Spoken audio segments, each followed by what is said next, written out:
Hello, everyone. We made it. We made it 2 weeks of homeschooling and working from home. Pat yourselves on the back. I'll be completely honest with you. It has been a struggle, particularly week one was tough. Um, my name is Dr. Fion Viodas, and I have three kids, a 7-year-old, a 6-year-old, and a 7-month-old. And I can honestly say after week one, I was looking for the forms to transfer my kids to a new homeschool, but they were not available. So I had to continue homeschooling them here. And I I was able to come up with some ways to make things more manageable. And my goal today is to share some of those tips with you. So I am here as a equity professor with the Center for Inclusive Excellence, and we are putting together a web series where folks can come and watch these 10-minute videos and then join us for live conversation. So following this video, there'll be opportunities for us parents to connect online over a live Zoom and talk about sort of strategies that have worked for you, things that haven't worked. And it's just a way for us to share kind of what a struggle it has been, but also to share things that have gone well. So with that, I'll get started. Let me share my screen with you. I recorded one of these last night and forgot to share my screen, so it wasn't very productive. Okay, so I will start with going over 3 tips that I'll talk about today. The first one is keep things simple. Second, create a schedule. And third, be flexible. I don't know about you, but I'd say a few days into the shelter in place, I received a ton of resources from people, which was super thoughtful but overwhelming.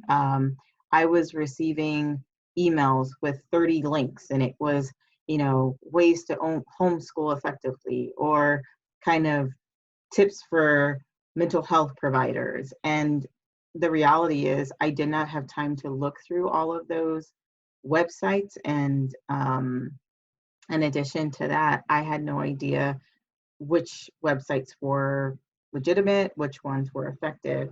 And so what I decided to do was reach out to my daughters, one of the teachers at my daughter's school, who is extremely knowledgeable. She has taught every grade from K through 6. And I just said, help me come up with a plan for my daughter so she can continue to learn. But something that's simple for me, something I could just look at one time of the day, like have a schedule and just kind of point and click and say, all right, this is what my daughter's going to work on. Because the reality is,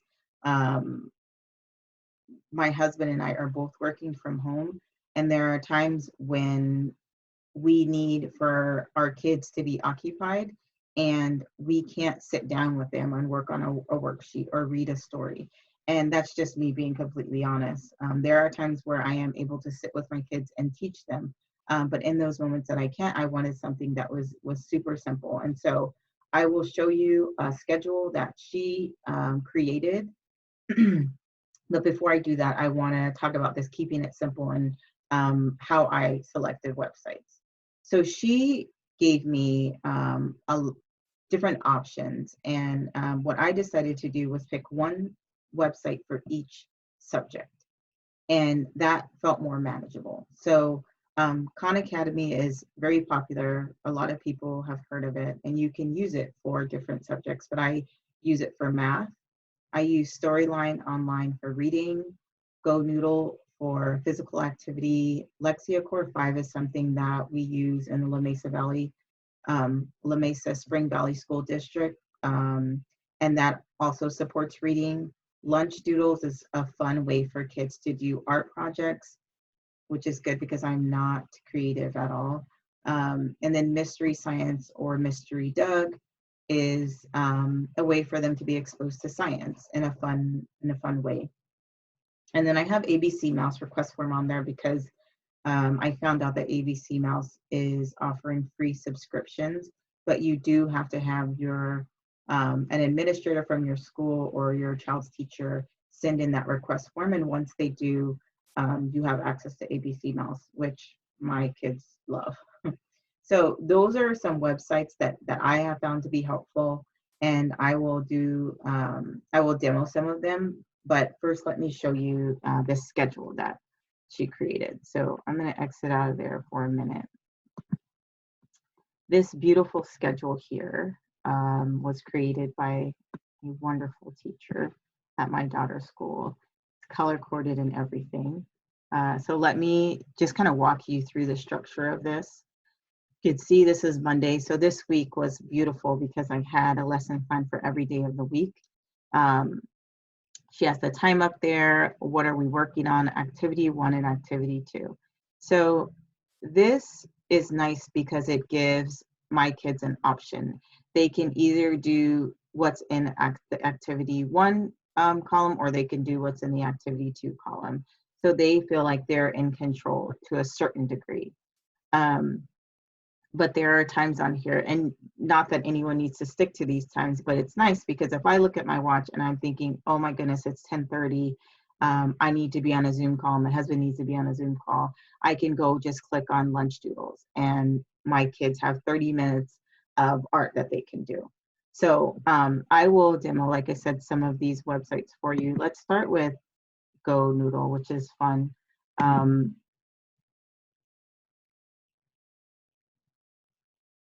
I'm not going to unmute it because it's really loud, but you can see what it looks like. They have these things called indoor recess. And actually today I did an indoor recess with my daughter and her class. So we all jumped on Zoom and I put on the video, and all the kids were in their houses dancing, and it was a lot of fun. So that's a pretty easy one. And your kids are being physically active, which is nice. Story Online is another one that I really like. This is free right now for all parents. All of these websites that I'm showing you are free. So this is really cool. And my kids love this because you click on a book and there are familiar faces. They may not be familiar to our kids, they're familiar to us. And you click on it and there's a person reading the story. So it's different from watching a TV show. There's an actual person reading the book, and then afterwards they have conversations or follow-up questions for the kids. So that's a really nice resource. Khan Academy. So again, very popular website, and you can see, actually before I open that, this says math 2 each day. So that means my daughter will watch one video and do one lesson. She can click on Khan Academy, open it up,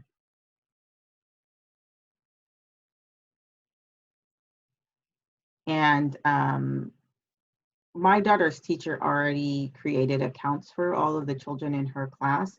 And so, I can click on Mrs. Sanchez kindergartners and click on that, and then there'll be lessons for Leilani to do. But if that's not the case for you, you can just go up here to courses and you can click on first grade.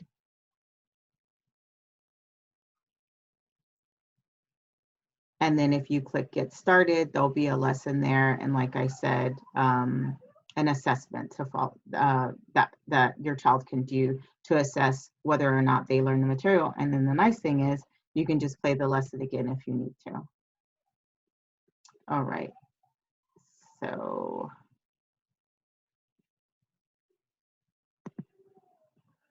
I will show you one more. Let's do,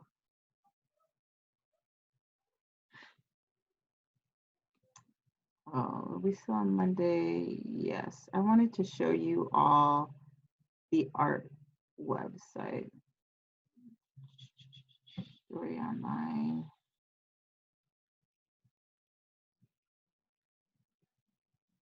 Oh, here it is. Lunch Doodle. So again, you can click on this, and this lesson is 22 minutes, and you just press play, and there you go. You have paper, pen ready for your kids, and they can do an art activity. I have a workstation in my house where my kids, all of their stuff is ready to go. So they have their pencil box, their scissors, their paste, everything is there. And they know that, at the beginning of the day, they need to bring their tools out, and then at the end of the day, they put them away. Okay, so hopefully you find those websites useful. Um, Again, I will leave links to these websites so you can access them easily. The next thing I want to, well, my next point was creating a schedule. So let's go back into the PowerPoint. Create a schedule. Your schedule doesn't need to look like this, but I do think it's helpful to have some sort of a template that you can just plug in. For me, this is easy now. I can take week 1 and modify it for week 2. I know we're on spring break next week, but my kids are still going to have structured activities because we can't really do too much other than go in our backyard.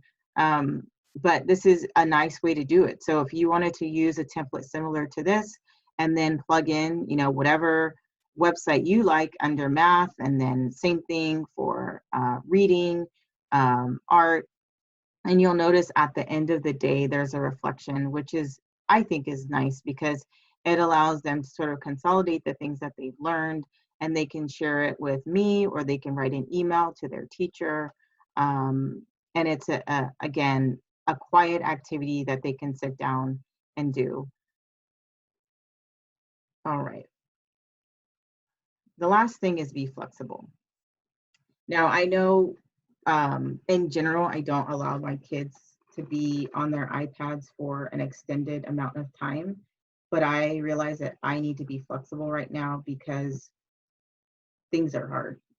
So that means they might have whatever 30 minutes of screen time, and then we can come together and do an activity outside.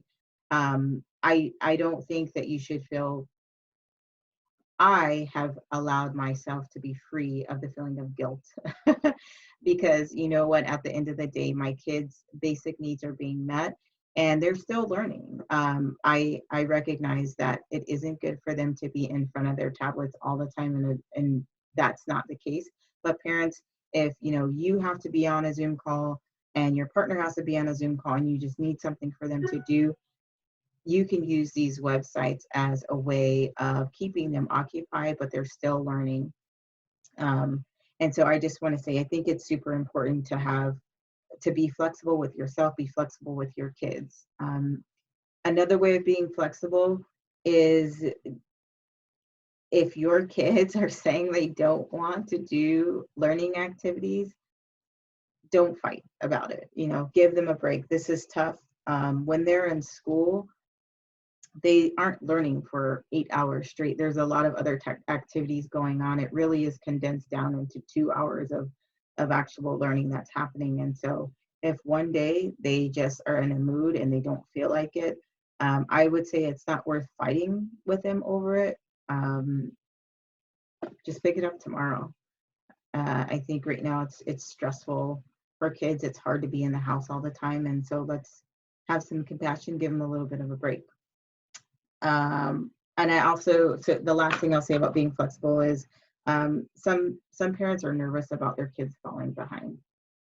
Everyone is in the same boat. So that's not true. Some kids have more resources available to them.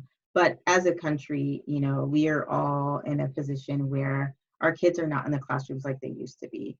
And teachers recognize that. And I'm hopeful that when the school year starts back up again, our teachers are going to accommodate however they need to for our kids and where they're at in the learning process.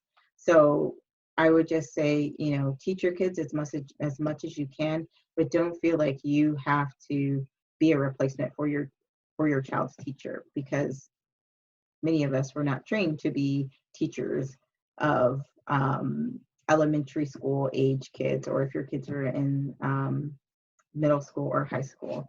And I think teaching my daughter has been very different than teaching college students. So that's all I have for you. Again, I want to just, if no one else has said thank you, I will say thank you to you as parents who are working and teaching your kids. It's a hard, hard balance, and we're doing it. We're doing it. So I will leave a link for you to sign up for the conversations that we're going to continue to have. They will be live on Zoom. It'll give us an opportunity, like I said, to connect and talk about what we're doing that's working and things that aren't working. If you guys have any questions, feel free to reach out to me. You can find my email address on the psychology webpage or the DDI webpage. Have a great weekend.